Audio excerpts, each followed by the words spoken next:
Ito yung advantage mga kaibigan pag may mga tanim-tanim yung kapitbahay mo.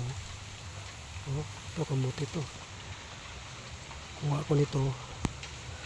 Tapos isusubak ko sa isda. Ulo ng isda. Sabaw. Naghiram lang ko ng sprayer. Doon sa kapitbahay. Tapos nagaanan ko to. Kuha tayo yan. Wala naman dyan ang may-ari. Pwede tayong kumuha. Joke lang. Siyempre, paalam tayo. Kuha niyan matandang lalaki yan. Walang asawa ba kaya medyo stricto.